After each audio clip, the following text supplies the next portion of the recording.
Entre 2012 e 2014, o pescador José Salvador Alvarenga sobreviveu por 438 dias à base de peixes, pássaros e água da chuva.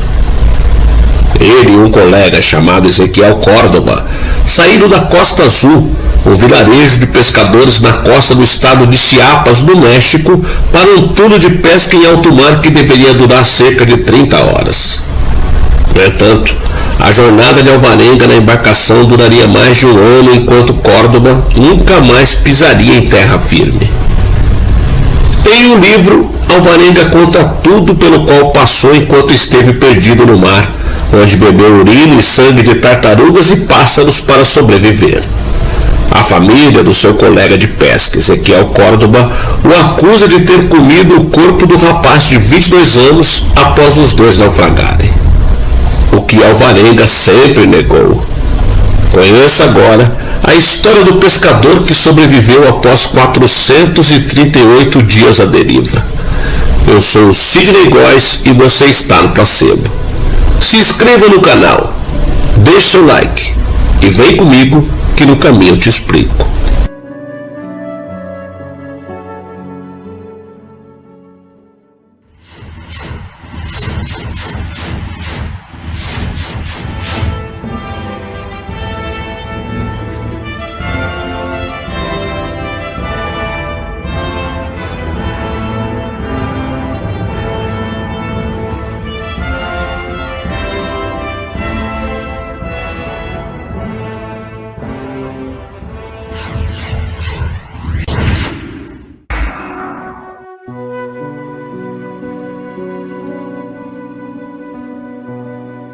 Em novembro de 2012, José Salvador Alvarenga, um pescador de 36 anos, nascido em El Salvador, deixou a costa do México em um pequeno barco acompanhado de um jovem marinheiro de apenas 22 anos, Ezequiel Córdoba.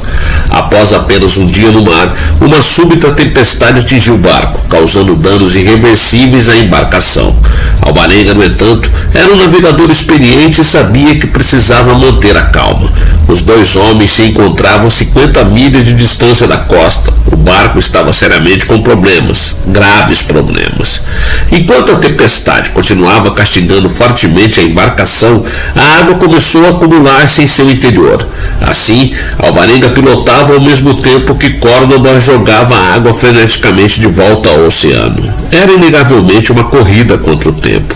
A embarcação onde os homens estavam tinha apenas 25 pés de comprimento. Era certamente um barco pequeno, sem estrutura elevada, sem janelas, sem luzes de sinalização. Ou seja, era praticamente invisível no mar. Acima de tudo, estava excessivamente carregado. No convés havia uma caixa de fibra de vidro do tamanho de uma geladeira, abarrotada de peixes frescos. Além disso, o barco estava carregado com diversos equipamentos, incluindo combustível, água, isca de sardinha, 700 anzóis, incontáveis quilômetros de linhas e diversos outros itens de pesca. Tudo isso contribuía para que a embarcação navegasse de modo mais lento e vulnerável. Alvarenga, no entanto, continuava conduzindo ainda que lentamente seu barco em direção à costa. À medida que o tempo piorava, contudo, a determinação do jovem Córdoba se desintegrava. Apesar de ser um homem atlético e forte, capaz de trabalhar 12 horas seguidas sem reclamar, o inexperiente marinheiro passava mal com frequência e já não conseguia auxiliar o capitão adequadamente. Todavia, logo a tempestade deu uma breve trégua e a visibilidade finalmente melhorou. Então, a linha da costa surgiu no horizonte. Naquele instante, os homens se encontravam a apenas 2 horas de terra firme. Subitamente, contudo, o motor parou. Imediatamente, Alvarenga pegou o rádio e ligou para o chefe. Willy, o motor já era.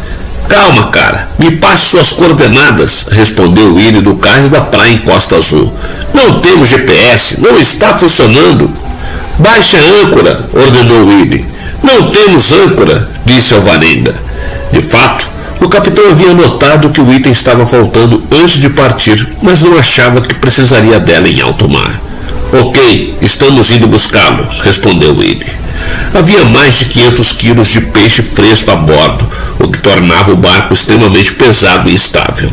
Sem tempo para consultar o patrão, Alvarenga decidiu jogar fora todos os peixes. Em seguida, os dois homens também atiraram no mar todo o gelo e a gasolina extra. Depois disso, Alvarenga amarrou cerca de 50 boias umas às outras e prendeu-as no barco, improvisando uma âncora marítima.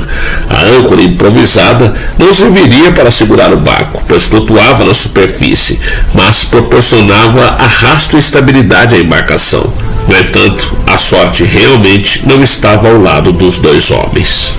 De repente, o rádio deixou de funcionar. A falha no motor já era um desastre, mas agora, sem contato por rádio, não havia mais sequer como pedir ajuda. Na raiva, Alvarenga jogou no mar tanto o rádio quanto o GPS quebrado que estava a bordo. Agora Alvarenga e Córdoba estavam à deriva, e pior, totalmente sem contato com a terra firme.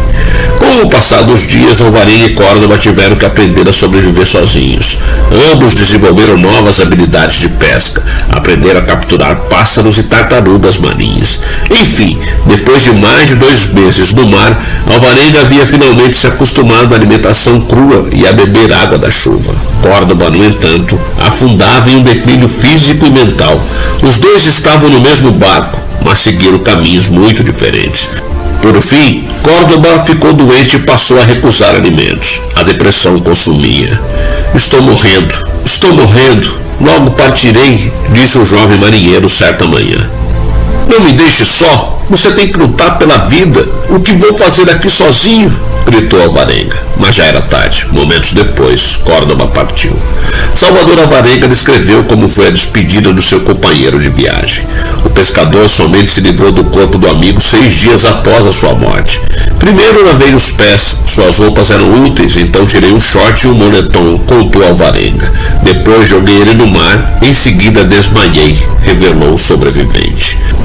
Os próximos meses seguiram com a mesma tendência, sempre através de mares tropicais, ora chuvosos, ora ensolarados, pescando tartarugas e comendo peixe cru. 14 longos meses passaram.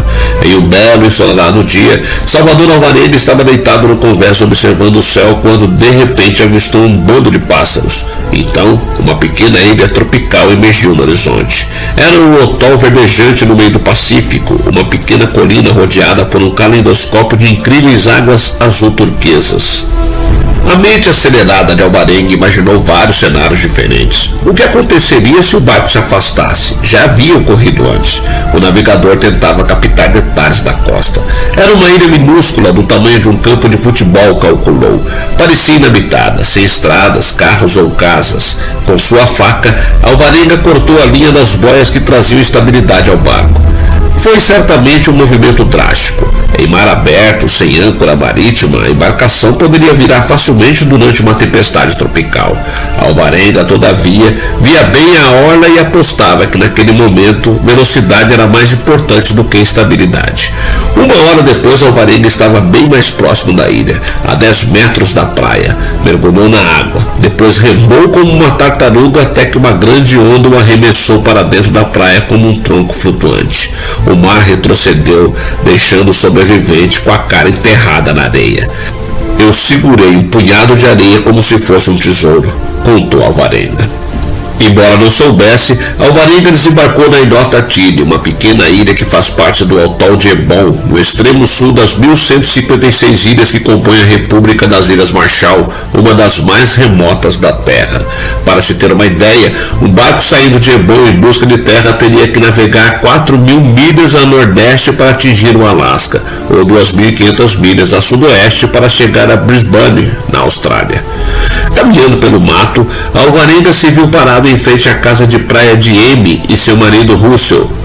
Quando eu vi, disse Amy, que trabalha descascando e secando cocos na ilha, meu primeiro pensamento foi: essa pessoa nadou até aqui, deve ter caído de um navio. Logo depois, um grupo, incluindo policiais e uma enfermeira, veio resgatar Alvarenga. Enquanto cuidavam desse homem de aparência selvagem e tentavam obter detalhes de sua jornada, um antropólogo da Noruega que passagem pelo atol alertou as autoridades. A volta para a vida em terra não foi fácil. Durante meses, Alvarenga viveu em permanente estado de choque. O náufrago desenvolveu medo profundo não apenas do oceano, mas até mesmo da visão da água. precisava dormir com as luzes acesas e constantemente acompanhado. Somente um ano depois, quando a história se dissipou, é que Alvarenga examinou os mapas de sua viagem à deriva pelo Oceano Pacífico. Passei fome, sede e uma solidão extrema, mas não tirei a minha vida, recorda. Por 438 dias, o pescador viveu no limite da sanidade. Você só tem uma chance de viver, então aprecie isso, concluiu. Durante sua viagem de quase 14 meses, José Salvador Alvarenga viajou por cerca de 6.700 milhas através do Oceano Pacífico. Quando reencontrou a civilização, ele estava desidratado e com anemia, mas no geral se encontrava em um estado de saúde surpreendente para quem sobreviveu por conta própria no oceano por cerca de 14 meses.